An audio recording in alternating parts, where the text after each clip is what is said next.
Alors, est-ce que la chasse à l'œuf de Pâques, les bons œufs en chocolat ont été ramassés? C'est bon, les œufs en chocolat. Alors aujourd'hui, je vais vous raconter une histoire, une fable plutôt, une fable moderne de Pâques, justement. Et pour cela, j'ai un petit ami qui est arrivé, le loup. Bonjour, maître Sylvain. Bonjour les enfants. Oui.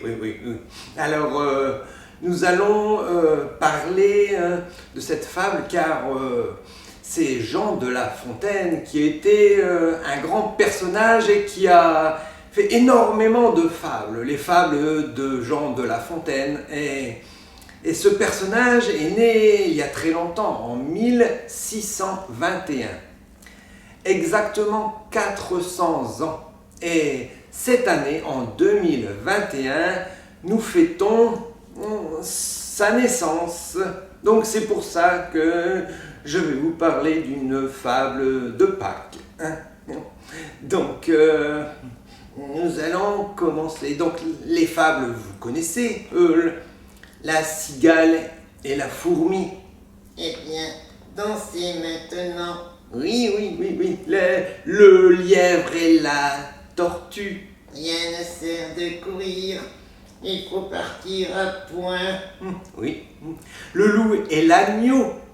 La raison du plus fort est toujours la meilleure. Oui. Le lion et le rat. On a souvent besoin d'un plus petit que soi. Oui. Alors, monsieur le loup, vous allez vous reposer et nous allons lire aux enfants cette fable. Alors, l'auteur met en scène non pas un corbeau et un renard, mais une petite fille et un renard. Va-t-elle avoir le même tour rusé de cet animal bien malin?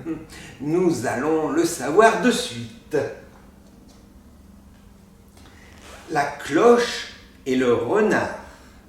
Une histoire de Michel Piquemal, illustrée par Natacha Rosenberg.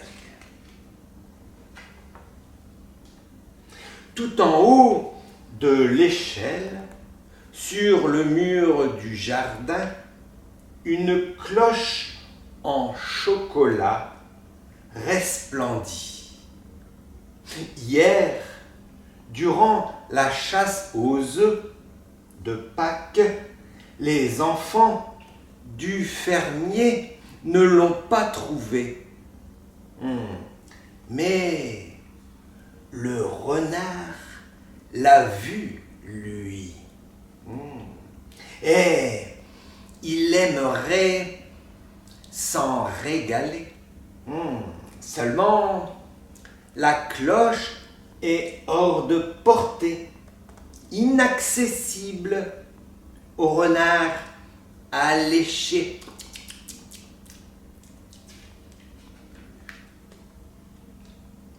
Si j'étais un kangourou, se dit-il, je sauterais assez haut pour l'attraper, mais je ne suis pas un kangourou. Si j'étais un caméléon, se dit-il, je sortirais ma langue télescopique et je la lécherai. Mais je ne suis pas un caméléon. Si j'étais une tortue, j'attendrais sous ma carapace que le vent le fasse tomber. Mais je ne suis pas une tortue. L'animal s'imagine tantôt fourmi, grimpant jusque la cloche et la rapportant miette rentrer niette chez lui. Ou encore aigle,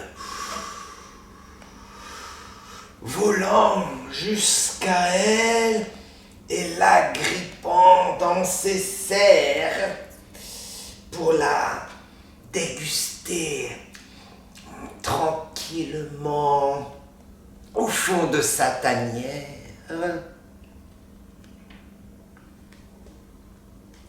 Soudain, la fille du fermier aperçoit, elle aussi, la cloche en chocolat. C'est facile pour une fillette de la récupérer. Pas besoin d'être un kangourou, un caméléon, ou quoi que ce soit. Elle grimpe à l'échelle, les doigts dans le nez, attrape la cloche et s'assoit sur le mur pour s'en régaler.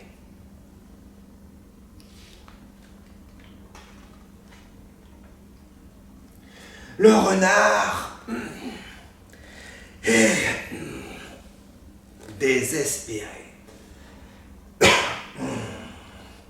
La cloche tant désirée va lui échapper.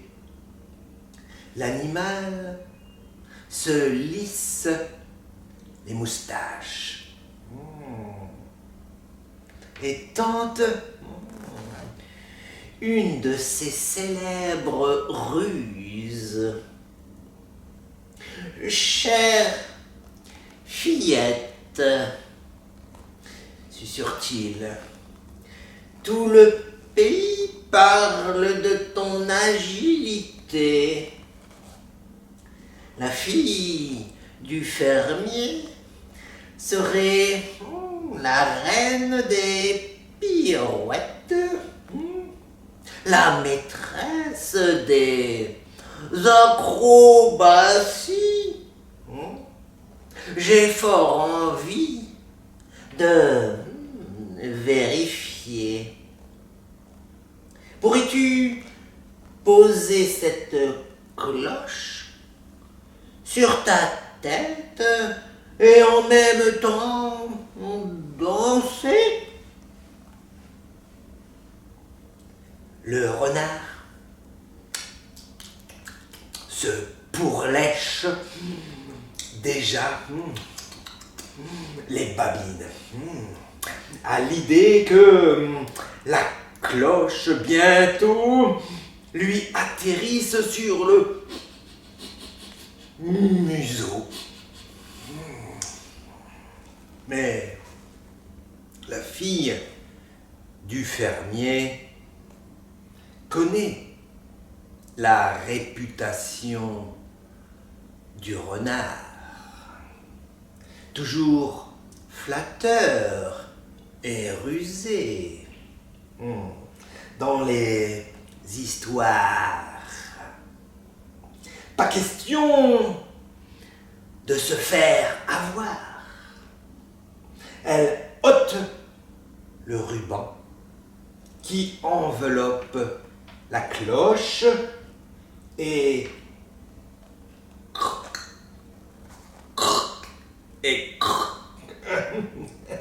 la croque jusqu'à la dernière miette, sans pitié pour la pauvre bête.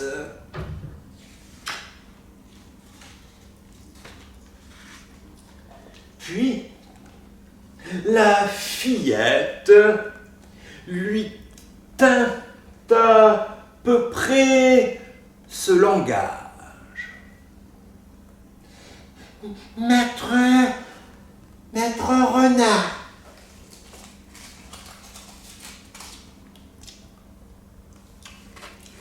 à mes pieds, planqués tu attends en salivant. Et une cloche au chocolat. Oh. Mais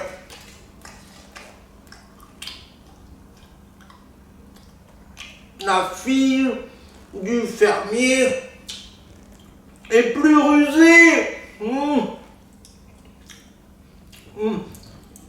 Et aussi plus gourmande que toi.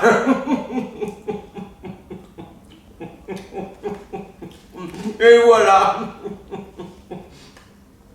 l'histoire de la cloche et du renard. Eh oui, la fillette venge le corbeau qui, il y a très longtemps, tenait en son bec un fromage. Le renard repart bredouille. La flatterie n'a aucun effet sur celle-ci, malgré les essais pour la persuader. Ne pas se laisser manipuler. Voilà la morale à digérer. Une morale beaucoup plus dans l'air du temps. Alors les enfants, bonne dégustation d'œufs et de cloches de Pâques.